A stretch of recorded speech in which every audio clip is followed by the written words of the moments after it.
laboratório fazendo análise farmacológica, bactérias, e a parte imunológica, certo? Aspecto de gravidez, certo? Vários segmentos, nós estamos aqui. Então, um laboratório muito bom, com microfoco, de resultado boa, de aumento de vezes, certo? Tem estudos, certo?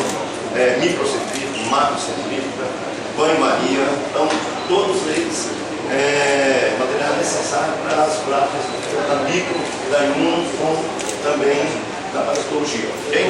Eu guardei para você ver aquela solidária grata ali. Pesquisa, banheiros, amplo estacionamento, acessos para cadeirantes, centrais de ar-condicionado em todos os ambientes e 59 computadores. Convidamos nesse momento para fazer uso da palavra o prefeito de Sobral, Veveu Arruda.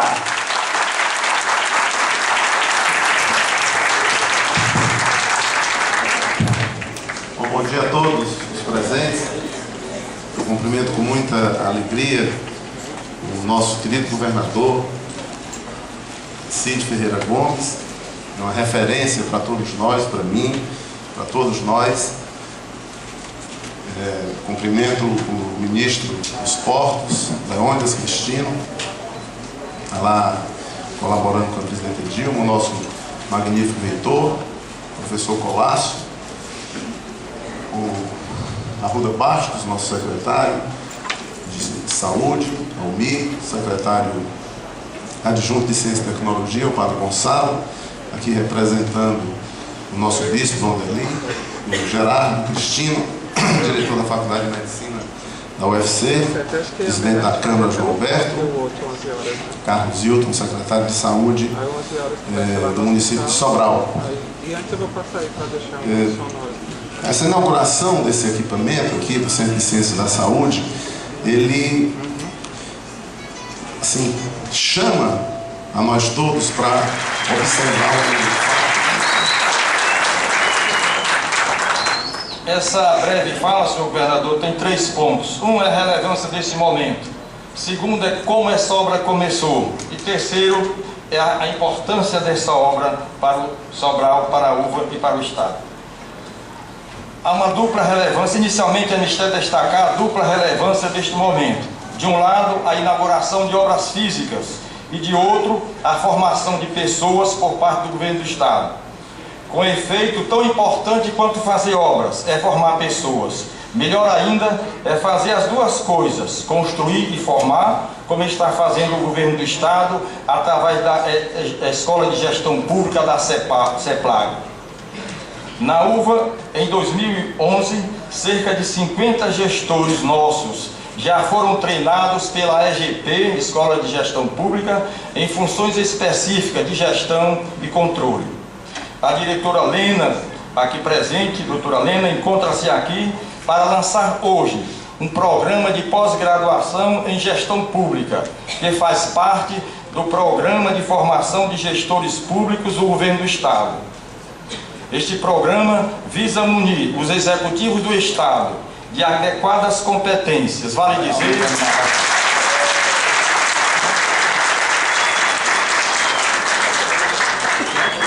Senhor governador, julgo não estar muito errado ao afirmar que desses 6 milhões de universitários brasileiros não chegam a 20% os que possuem as condições estruturais de ensino que o senhor está disponibilizando ao CCS.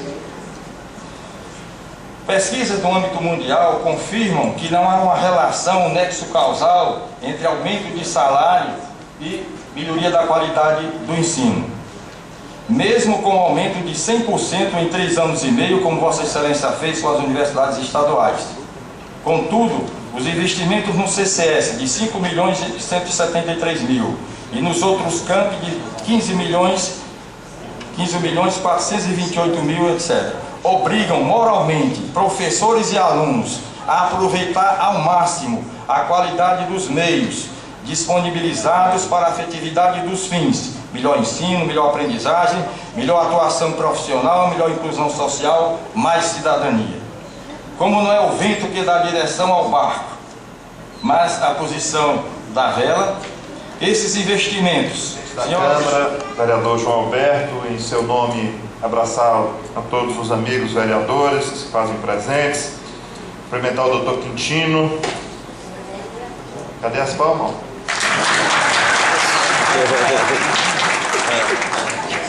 Pedir a bênção em ajudado aqui a universidade na capacitação, no treinamento dos seus gestores.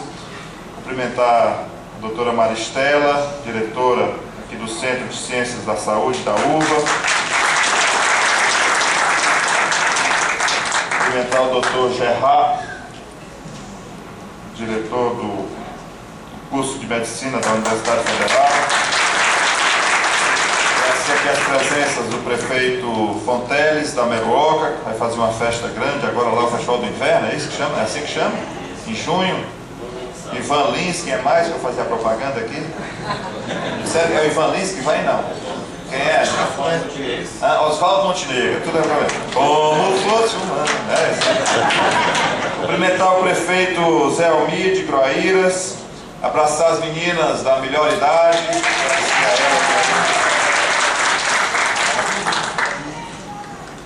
Cumprimentar o prefeito de Cariré, Antônio Martins, chegou agora e eu não vi ainda, cadê o homem? Eu cheguei em Brasília, eu saí de Fortaleza segunda-feira, 10 horas da noite, para ir para Brasília, cheguei lá por volta de 1 hora da manhã, demorei a dormir. No dia seguinte tive 2 ou 3 audiências em ministérios, fui fazer uma revisão numa cirurgia que eu fiz aqui, um implante de uma lente nesse olho direito, é só vaidade de não querer usar óculos. E aí fiz esse implante e o médico, quando fez o exame, ele constatou que estava com pressão muito alta no olho. A pressão normal de um olho é até 15, 20 já seria alta. O meu estava 36. Ia papocar o bicho. E aí ele me deu um diurético, e botou um colírio no olho, para baixar a pressão. Bom, aí eu saí de lá, fui pro Porcão, uma churrascaria dessas rodízios que tem lá em Brasília, quente. Eram umas luzes assim, muito fortes, em cima da gente, um palanque lotado de gente, e discurso demais. Ave Maria, um discurso assim demorado demais. E era muita liderança no mesmo palanque, do mesmo município. E aí o primeiro falou muito, aí o segundo, acho que para superar o primeiro, ele tinha que falar mais. Aí essa foi assim, um discurso cada um maior do que o outro. E a gente em pé ali o tempo todo. O fato é que chegou a minha vez, né? Eu estava bem de cabeça e tal. Também acho que me estendi na fala. E eu sei que para terminar o discurso foi uma novela. Sentindo aqui já a falta de sangue na cabeça e aí me forçando mesmo para concluir o discurso. O fato é que consegui. Quando o primeiro vem me cumprimentar, eu digo, me segura que eu vou cair. Estou passando mal. Não perdi a consciência em nenhum momento. Aí tinha uma cadeira já que estava lá, um ex-prefeito lá que estava sentado, ele emprestou a cadeira para mim. E eu fiquei ali baixando a cabeça e tal. Quando eu baixava a cabeça, melhorava. Dei uma provocada e depois me levaram para um camarim dos artistas lá da banda, e era gente demais em cima, e o cabo lá do SAMU, o meu cabelo estava suado, né? E ele passava a mão no meu cabelo. Tem coisa que me dê mais asco do que eu suado e alguém passar a mão no meu cabelo. Se tivesse sequinho, não tem problema, mas se tiver molhado, suado, e aquilo ali estava terrível. Mas enfim, ele pediu a pressão, deu 8/4, deu a minha pressão lá. E aí botou um oxigênio e botou soro, e aí fui recuperando muito rapidamente e tal, já vim de lá para todo o tempo consciente. Então eu estou dizendo isso tudo para tranquilizar os amigos aqui, que sei que alguns manifestaram preocupação, e enfim, estou bem, fiz todos os exames, coração, pulmão, sangue, deu tudo normal. Acho que foi esse conjunto de fatores aí que acabou fazendo com que a minha pressão caísse. Eu normalmente tenho pressão baixa, mas desse dia foi além da conta. Então essa era a primeira palavra. A segunda palavra, eu vendo aqui o magnífico professor Colasso, e aqui quero também prestar as minhas homenagens a ele, né? Graças a Deus a nossa UFA ela tem uma história vitoriosa. A UVA nasce de um esforço de sobralenses que sempre tiveram visão de futuro, visão de espírito público, né? Essa foi sempre uma característica da liderança, da boa expressão da sobralidade. A UVA nasce de um conjunto de pessoas que voluntariamente davam aulas, né, para que a gente tivesse a oportunidade de ter aqui um curso superior. Na sequência, quando já da sua encampação, vou pular aí alguns também, e todos os outros eu penso de vivência, não é de história, de convivência. O professor Sadoc, o padre Sadoc, o Monsenhor Sadoc, Cônego Sadoc, é Cônego, né? Cônego, hein? Monsenhor Sadoc, que foi um grande reitor para essa universidade. Na sequência, o professor Teodoro, que fez também um trabalho que transformou a UVA, quando o Teodoro assumiu, tinha quantos alunos? Quem é que lembra disso? 8 cursos e quantos alunos? 1.000 alunos. Ele deixou com 22 cursos e quantos alunos?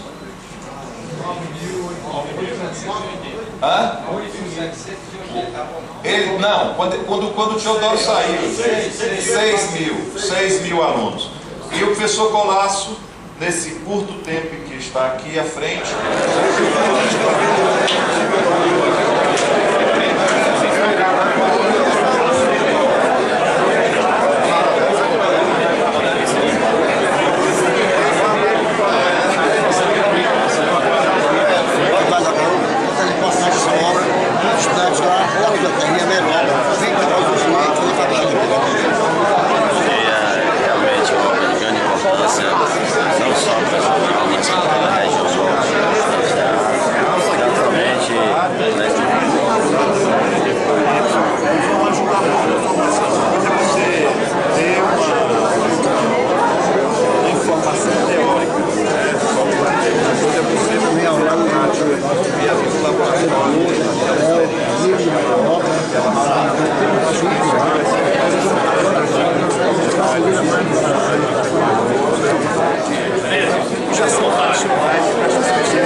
responsabilidade de fazer ensino superior é na Constituição do governo federal.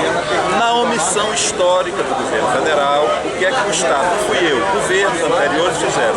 Encamparam aqui, encampou uma universidade lá no Cariri, encampou uma universidade que existia aqui, que era outra. E vem fazendo. Então, eu tenho lutado, que é o correto, para que o governo federal amplie a oferta de vagas de ensino superior. E isso tem acontecido, vocês sabem que tem acontecido.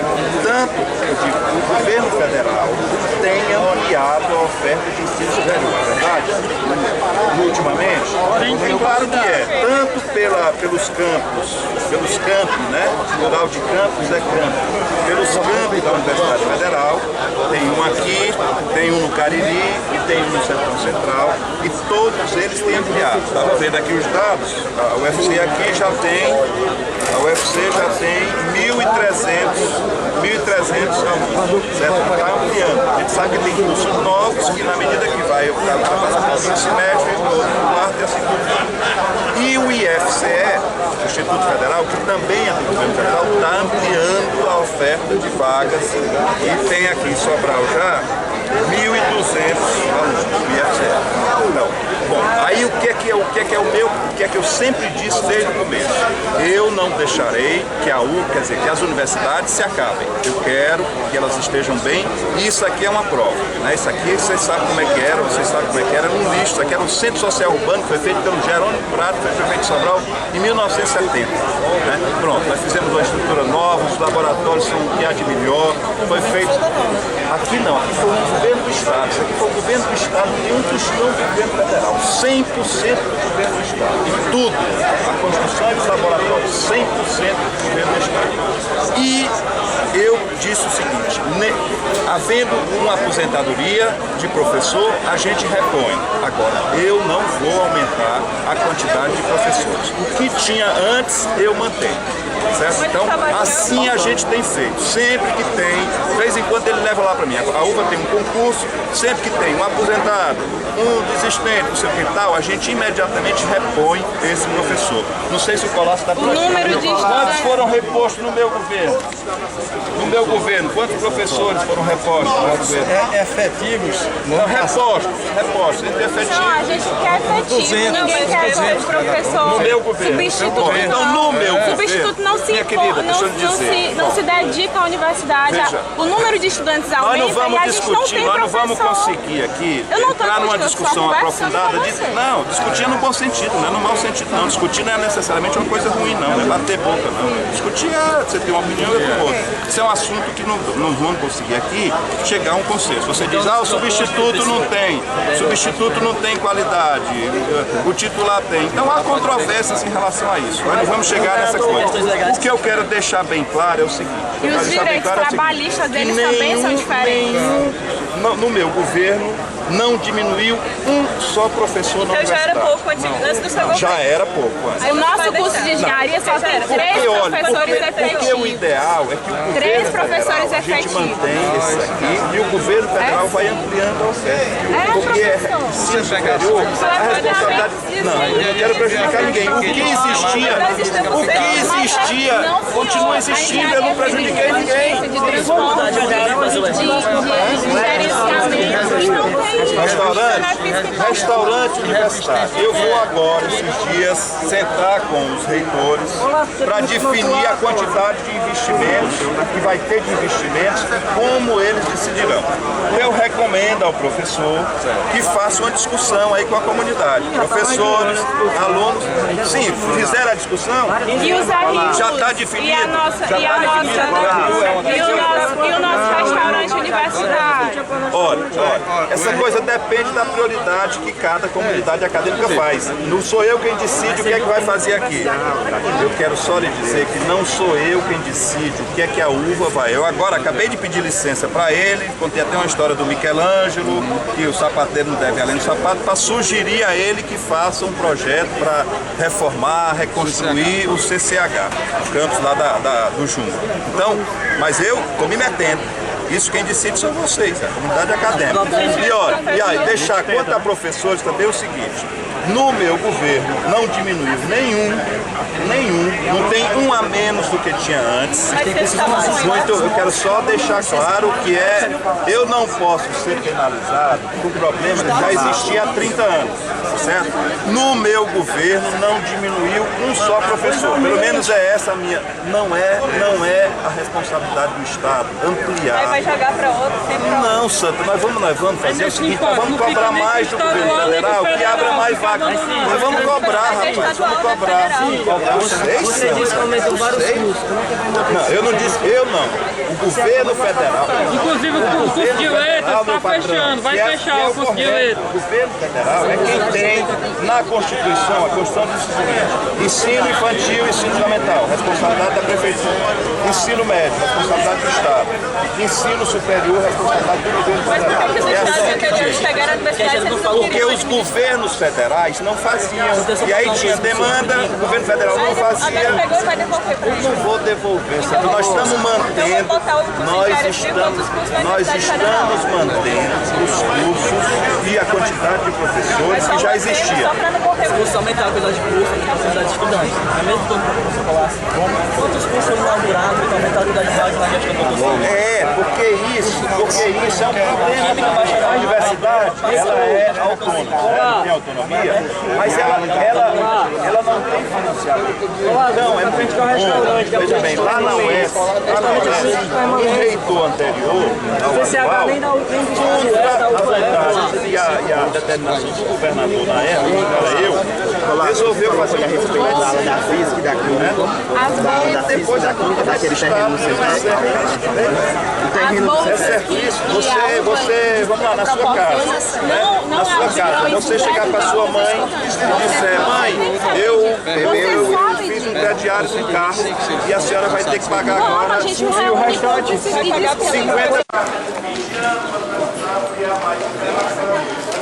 Aqui, ó. Hoje são 4 andares, cada um com 9 leitos de internação, tá? 4 vezes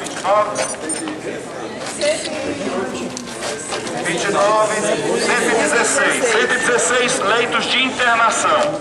Aí tem mais outros leitos que a gente vai ver em outras áreas. Tem que ser embaixo. Essa coisa, isso aí vai lá. Esse Gerardo é fonte. Aqui, ó.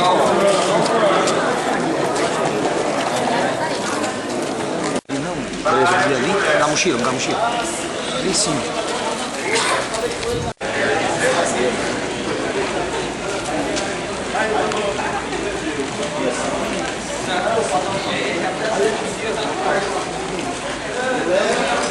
Onde tem salas de aula e auditório, biblioteca. Ele vai descer por aqui, vai. Grande, Leo. Bom, aqui a parte de ensino.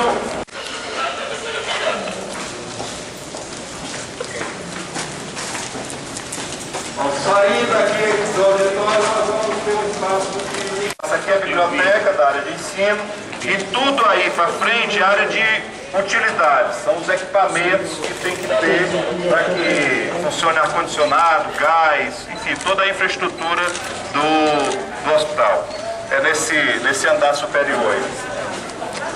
De convivência, na área de convivência, daqui, desse ponto aqui, vai ter uma passarela metálica que liga lá com o bloco da emergência. Então a pessoa que está da emergência pode, saindo do caso de emergência, vir para a internação, vai vir por uma passarela metálica que vai ser, ali é centro cirúrgico também, emergência e centro cirúrgico. Então qualquer paciente que esteja internado aqui, se for para o centro cirúrgico, vai por essa rampa. E essa aqui é uma área só de integração. Os pavimentos típicos de internação começam nesse bloco aqui, tem mais 3 pisos. O 3, o 4 e o 5.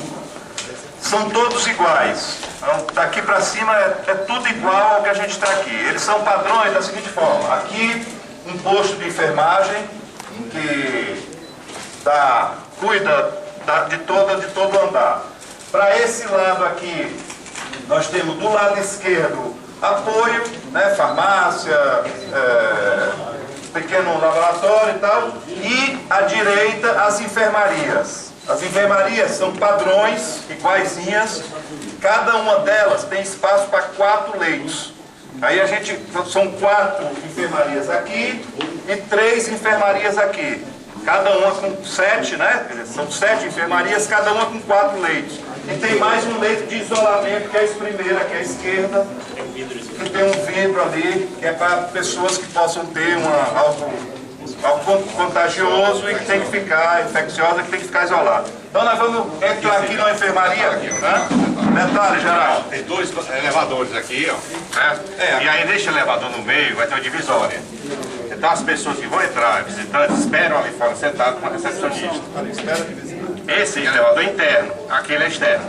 Então não contamina o serviço, entendeu? Então esse cuidado a gente teve de ter um isolamento das pessoas, para depois elas serem orientadas para entrar dentro da enfermaria. Não é uma coisa aberta. Só reforçando, são 2 elevadores, um que é um elevador de serviço e que fica isolado para cá, e o outro é um elevador social para visitantes e tal. Então nós vamos entrar nessa enfermaria, a gente entra esquerda. Para todo esse bloco aqui, esse conjunto de blocos é para mulher e criança, né? Esses 3 blocos aqui, mulher e criança. A parte de sala de cirurgia, UTI e semi-intensiva nesse bloco. Internação no segundo, da mulher, e no terceiro, para lá, internação de criança. Agora.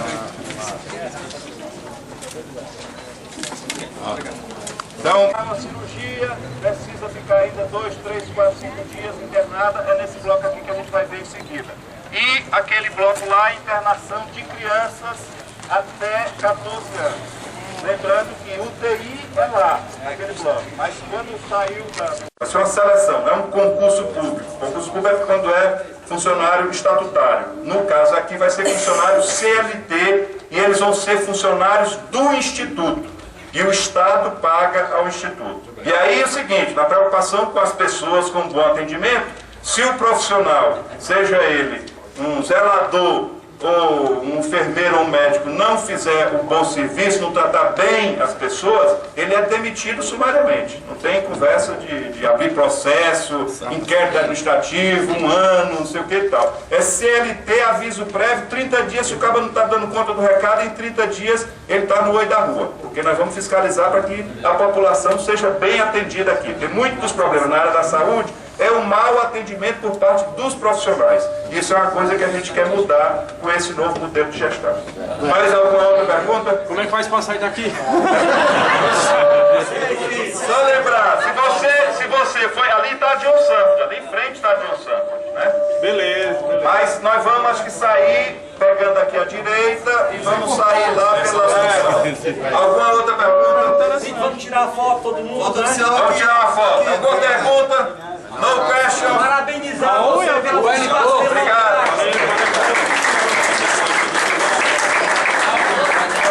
Já tá na função, rapaz. Bom, só lembrando, o bloco que a gente não visitou é exatamente aquele lá, que é o maior de todos, enfim, no andar de baixo. Tá tudo que a gente... Tá bom, tá bom. Hein? Bora. Tem melhor contrário não, companheiro? Aonde? Todo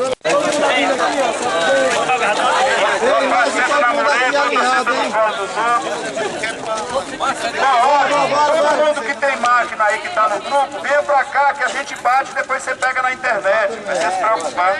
O Joselito bate e essa foto a gente coloca na internet, várias delas vocês podem baixar pela internet. Então bora. Vamos lá, faça todo mundo. Opa, todo mundo faz uma cara de inteligente aí.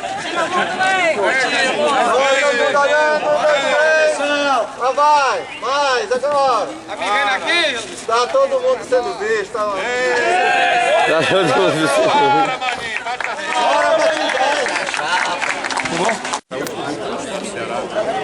De fato, ser um serviço de qualidade ofertado por paciente. Obrigado. Todos os que estão aqui, todos que estão presentes, estou muito emocionado, porque eu tive uma perca de um irmão meu. Eu queria agradecer muito o grande médico que Sobral tem, Dr. Gerardo Cristino, que não pela força do ministro e pela amizade que eu tenho do Dr. Gerardo Cristino, ele não abandonou meu irmão um segundo. Eu queria, seu ministro, agradecer com todas as emoções as ligações que você me ligou junto com a sua esposa e eu não tive condições de atender porque na hora do velório eu não quero citar o número porque não adianta, né? Eu só queria agradecer aqui o Dr. Gerardo Cristino, muito obrigado, Deus lhe pague. É o filho ou neto? O filho. Ô, irmão. É porque tem o velho. É o velho,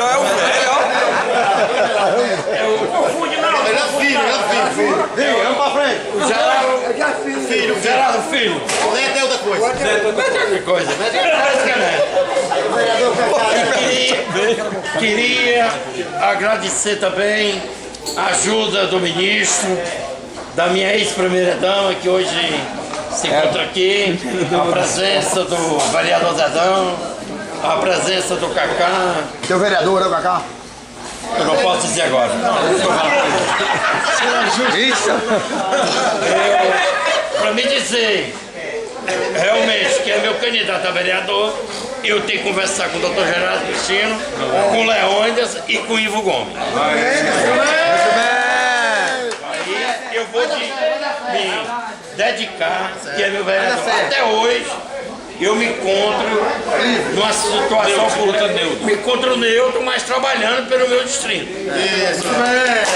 Tá aí o Dr. Gerardo Cristino, que não deixou mentir, que é testemunho do meu trabalho, que quase todo sexta-feira, né, o dia a dia, até no seu consultório de perturbo, né? Eu queria até lhe pedir desculpa, doutor, que como a gente está na vida pública, a gente tem que atender tanto no gabinete como no na rua, né? Na rua. Traiu o Zé Maria Félix, né, Cabelo? Você traiu o Zé Maria Félix? Peraí. Responde não responde não. Diz o que tu quer dizer. Ali, eu queria agradecer o governador Cid Gomes pela presença dele vir acompanhado com o ministro, para mim é uma honra muito grande. Olha, vocês nem imaginam o quanto de emoções que eu tive entrando naquela sala de... Sala VIP. Que dá esse programa agora, ministro? Centro de Saúde da UVA. E eu tenho uma colega minha que está fazendo isso aí. Eu estou tratando, viu, ministro? Enfermagem. Eu vou lhe perturbar, viu, ministro? Futura noiva, é noiva. Ela está fazendo enfermagem, está terminando agora. Namorada?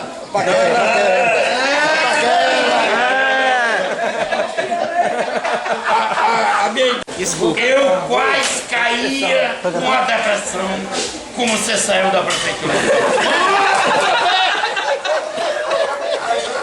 Foi só você não, cara. Eu passei na maior fase difícil da minha vida, tentando conseguir alguma coisa e sem poder conseguir.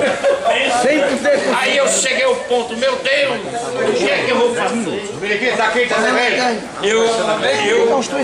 que eu vou fazer? Eu me tranco tanto a Deus. E o Leônidas foi-se embora de uma hora para outra, foi embora, eu perdi uma mãe. Aí o tempo foi mudando, com 3, 4 meses, o Veveu me chamou. Olha. Aí ficou tudo beleza, pronto. Acabou. Vamos. Mas eu tive uma reunião com ele. O João Alberto me deu o caso, eu tive uma reunião com ele, homem. Aí ele disse, Cadu, o que é que você está precisando de estudo? Estudo? Porque estudo, você vê, olha, Zé, você é vereador.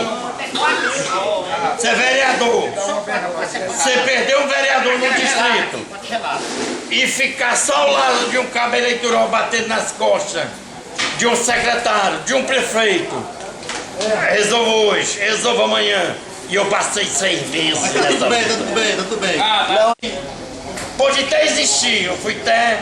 Eu me senti, doutor Gerardo Cristino, emocionado, doente. Eu quase baixava o hospital também, porque eu senti dor da parte, né? A morte do meu irmão e o impacto que o Cid Gomes teve, né? Porque saiu as emissoras de rádio, que ele tinha, o Cid Gomes estava muito mal, aí eu fiquei contrariado, né? Tentei ligar para o ministro, consegui. Aí consegui falar com a secretária dele. Ele disse, como é que está o Cid? Aí ela disse, não, o Cid está bem. Não, tá filmando. Hoje já está com a agenda completa. E foi coisa rápida? Não, foi só uma queda de pressão. Eu pensava que ele tinha passado mal, mas me disseram que ele tinha comido um monte de espiga de milho. Aí eu acho que foi um impacto mesmo. E eu queria agradecer. Eu, Cacá, falei. Meu amigo, companheiro, de luta, que eu tive campanha com ele, viu? E eu quero agradecer, sou o ministro e o...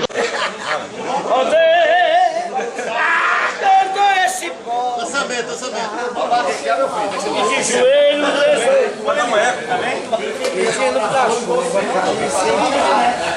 meu Deus, será que o Senhor se zangou? E só por isso o sol retirou. Pedindo pra chuva cair sem parar. Mas a letra que eu vou cantar. Vinícius, a outra é essa. Se tivesse pai em São Paulo, mas não tem, é uma pena. Cimento armado no Francisco Filho, lá não tem sereia, pele morena. Se tivesse no Rio, era cada loura de tirar o chapéu. Se chovesse no Nordeste, o meu Ceará é no céu. Melhor essa explicação, só perguntando a natureza. Porque o nordestino é triste, porque o Nordeste... Cala a boca, corpo. Porque o aleijado não anda, porque o mudo não pode falar. Sei lá, esse mundo não é meu, então não sou eu que devo explicar. São Pedro fez um contrato pra chover no Ceará. Depois do papel todo pronto, São Pedro esqueceu de assinar. Sempre será uma contradição o nosso desejo com a renda que temos. A segunda pergunta é: e este meu ato de consumo, na origem e no destino, é amistoso com a natureza? Essa é uma segunda pergunta. Meu ato de consumir, na origem desse ato de consumir e no destino, esse ato é amistoso com a natureza? É a segunda pergunta.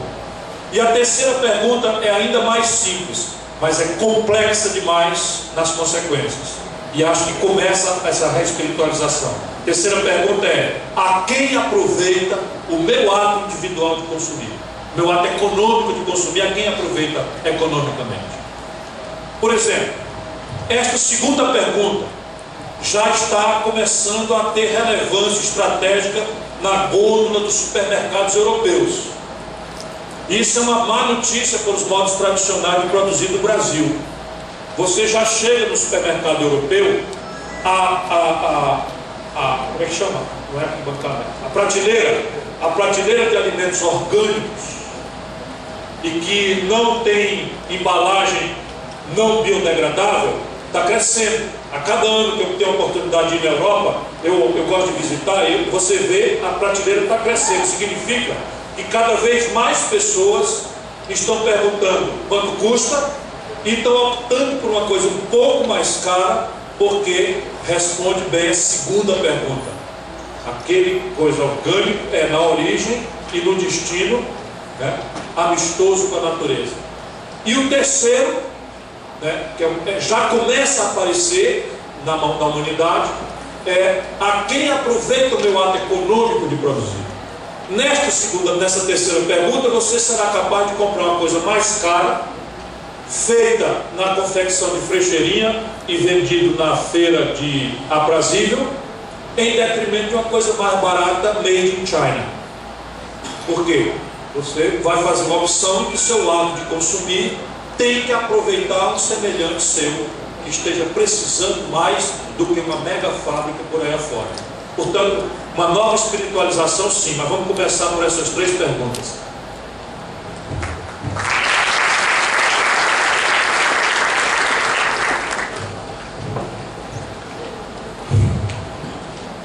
Boa tarde. Boa tarde, Ciro Gomes. Boa tarde a todos presentes. Eu ouvi atentamente a sua exposição, né? Fiquei acompanhando o que foi dito. Lembrei de autores do nosso Brasil que nos ajudam muito a pensar sobre o processo de colonização das sociedades locais que existiam aqui, dos índios, né, chamados pelos portugueses, e do desenvolvimento do Brasil, né? Clássico Raízes do Brasil, do Sérgio Buarque de Holanda, o clássico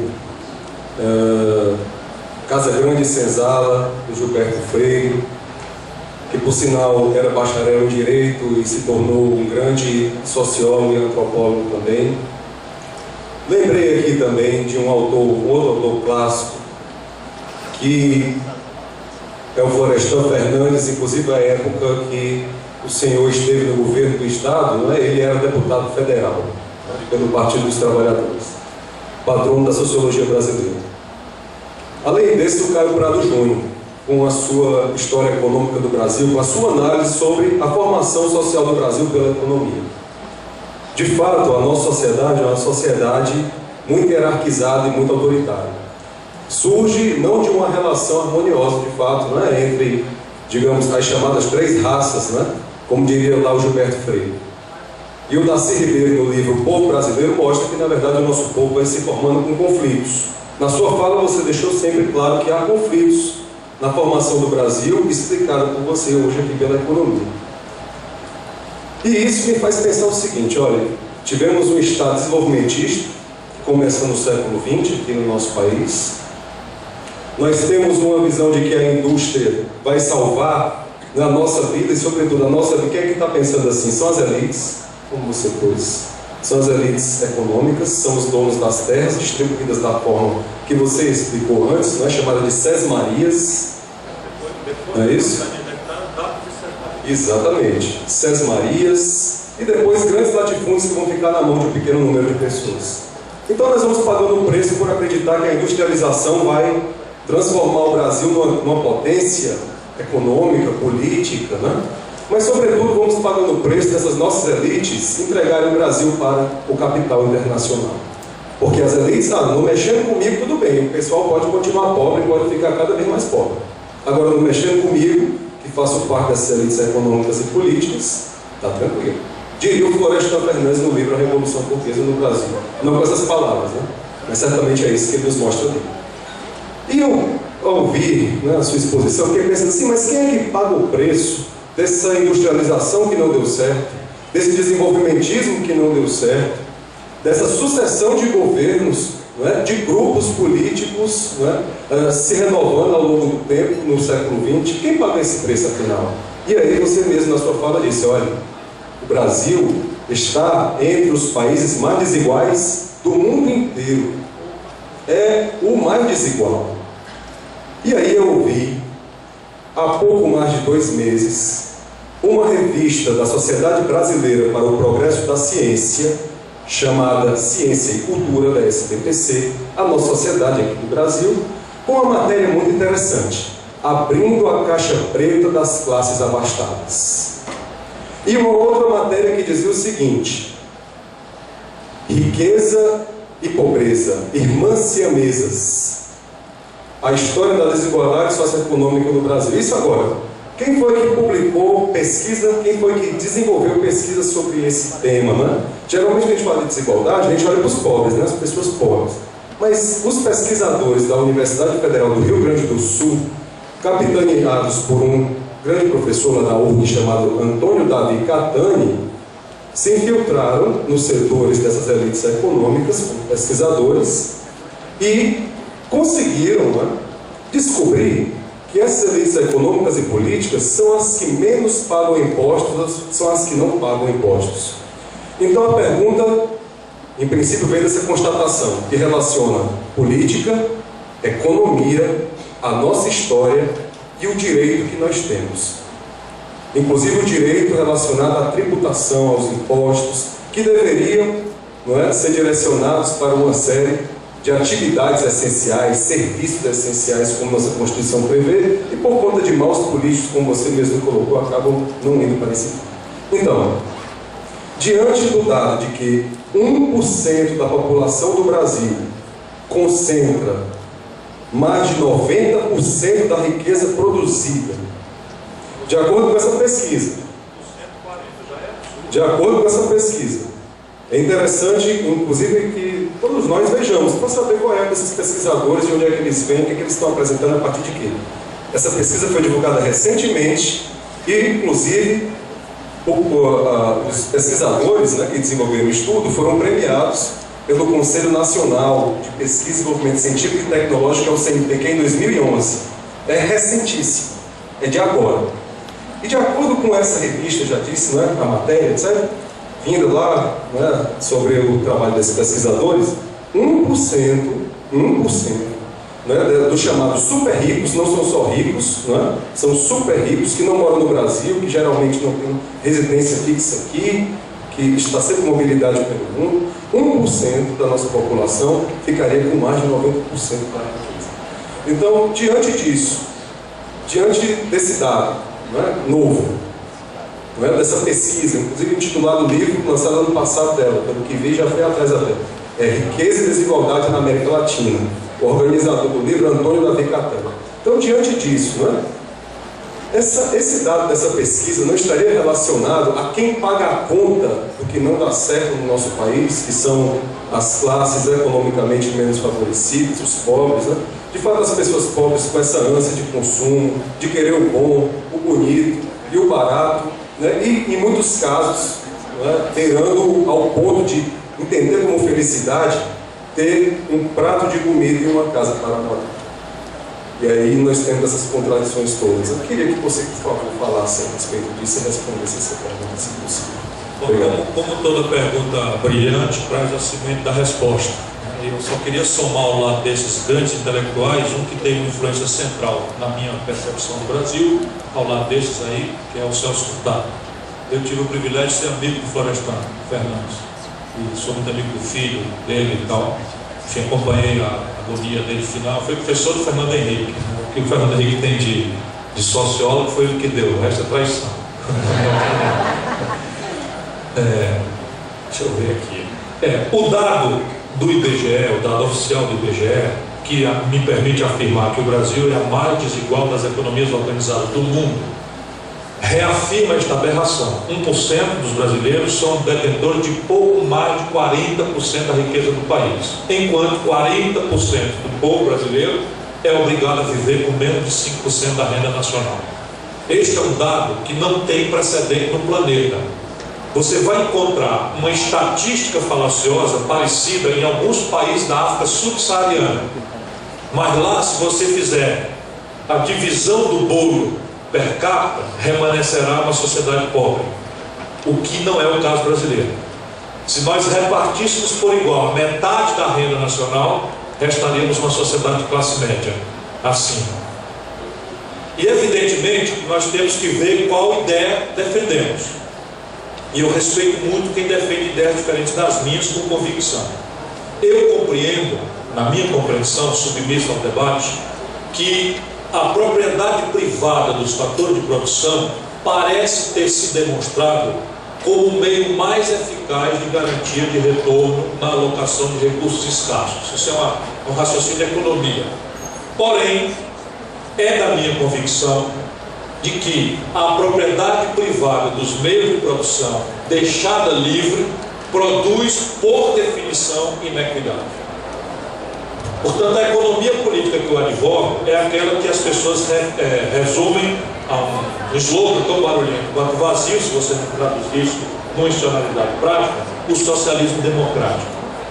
E o que é o socialismo democrático? Você mantém a propriedade privada dos meios de produção, reserva ao Estado a faculdade de ser ele proprietário dos meios de produção, quando em si isto for necessário à sustentação de uma estratégia pactuada com o conjunto de uma sociedade empoderada por uma democracia quente, que a democracia brasileira é uma democracia que está esfriando muito precocemente. As democracias da Europa esfriaram, né? E está aí, a Grécia está com a presidência do governo oferecida na feira. Vocês precisam acompanhar isso. A Grécia está com a chefia do governo oferecida na feira, no mercado. O primeiro lugar não quis, o segundo lugar não quis, o terceiro lugar não quis, o quarto lugar recusou, e a Grécia vai ter que convocar eleições antecipadas, que pode gerar um impasse democrático de a continuar essa fragmentação. Por quê? Porque o que coesiona é a ideia, e aí a Grécia passou, para entrar na Europa, para entrar na zona do euro, a Grécia passou meio século destruindo a sua cultura. É simbólico, né? A cultura grega, embora eu estou falando de uma Grécia moderna, né? 50 anos de prostração à mitologia neoliberal, 50 anos de crença de que acessar a maravilhosa plataforma de consumo da Europa, tendo uma moeda tão forte quanto a alemã, sem ter uma produtividade sistêmica quanto a alemã, então está lá, o colapso político lá. Então é preciso ter a ideia. No caso brasileiro, a ideia não pode ser truísta, se me permite usar o termo, porque você é um professor, é mais fácil, eu quero só repartir com os alunos.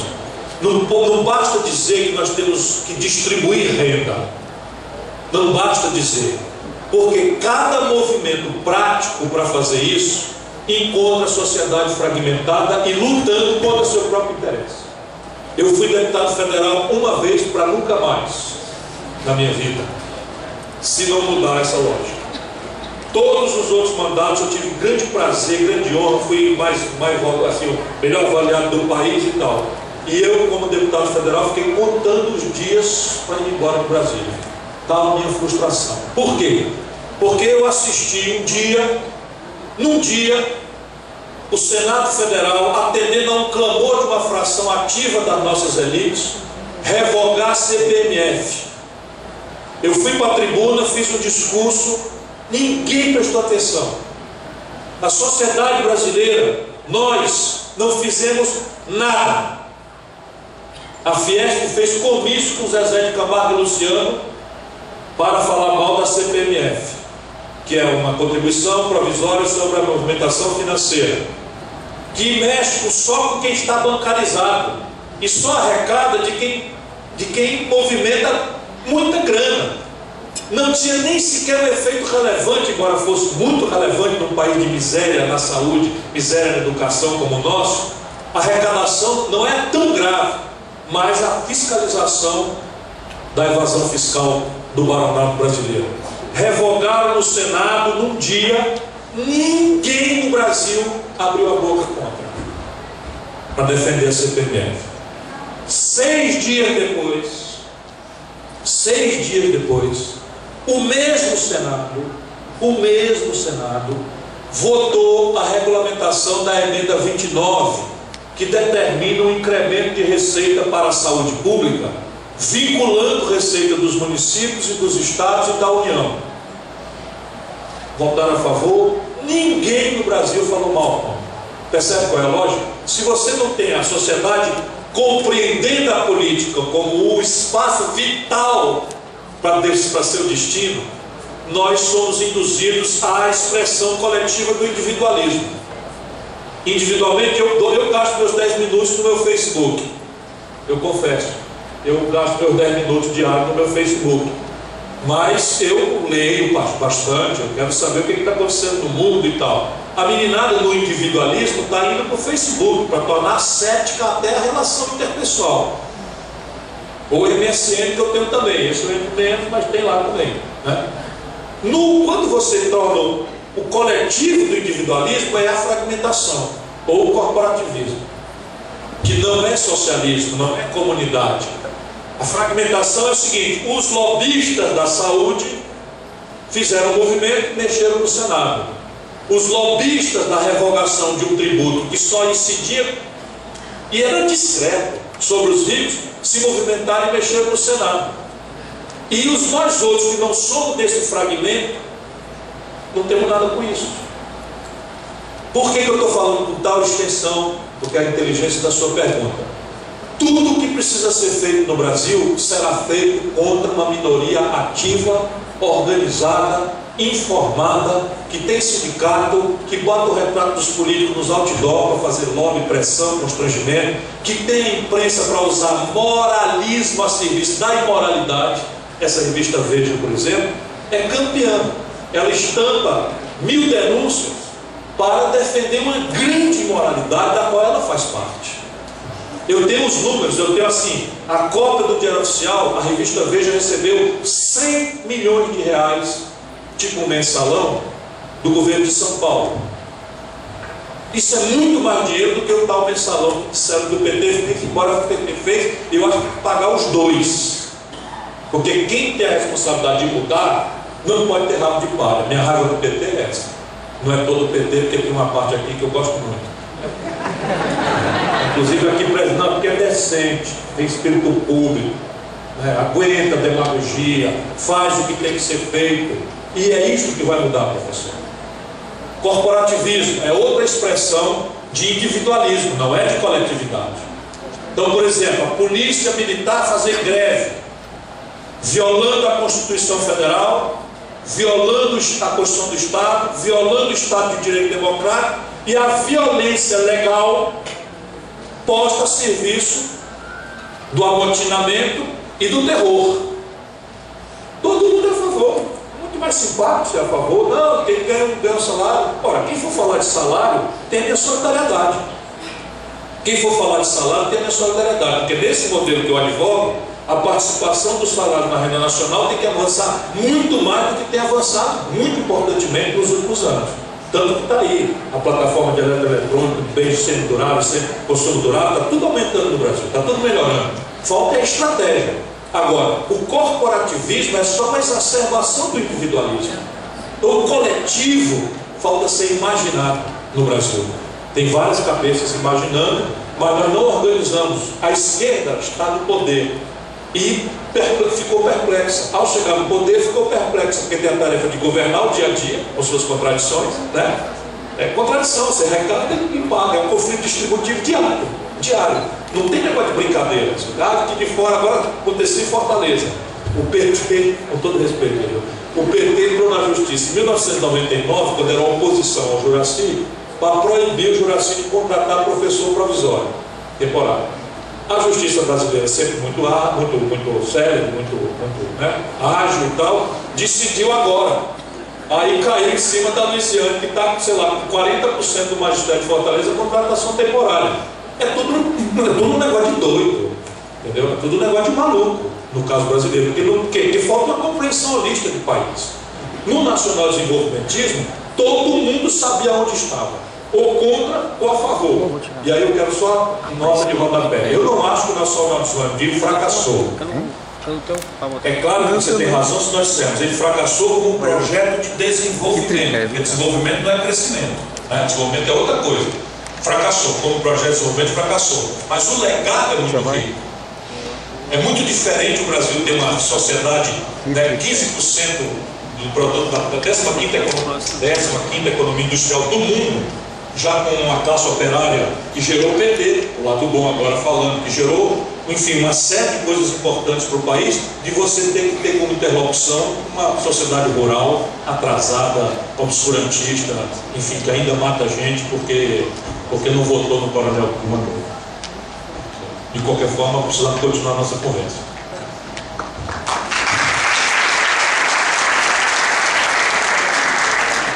Senhoras e senhores, pedimos desculpas aos caros publicistas pelo tempo limite já alcançado, em virtude do adiantado da hora.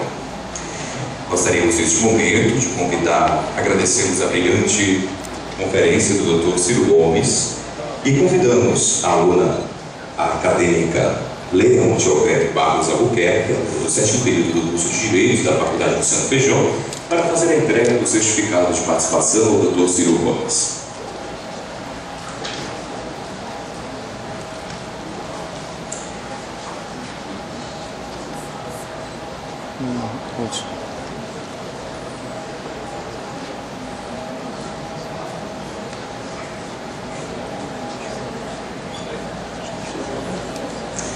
Queremos também agradecer aos nossos patrocinadores, Instituto Ilha do Dari, Construtora Mãe Rainha, Pilota, Concerto, Nova Estampa, Ateliês Eliar, Novel, Grupo Mil, Novo Norte, Eventos e Companhia Cerimonial. Só que a gente também tem que se livrar das simplificações. Por exemplo, imposto sobre grandes fortunas é uma tentação grande, mas com a forma de organização moderna dos negócios, não existe mais grandes fortunas como tal a ser tributado. Por quê? Porque o Antônio Hermeiro de Moraes transformou todo o patrimônio individual e familiar dele em ações de um coletivo, de uma SA. E ele tem prolabore e free benefits não tributados. Então o que é que nós temos que fazer? O grande tributo que alcança de forma progressiva, inclusive politicamente é uma coisa corretíssima, é um imposto sobre heranças e doações, progressivo. Porque aí quando o Antônio Hermeiro morrer, a propriedade dele das ações é tributada. forma progressiva, de maneira que as classes abastadas Obrigado, Zezinho. cederão, por mediação do Estado, aos deserdados. A TV Alternativa acompanhando aqui a palestra do ministro, o deputado ex-governador Ciro Gomes, que é os acadêmicos de direito. Muito interessante. Gente, parece que eu tô grávida. Ai,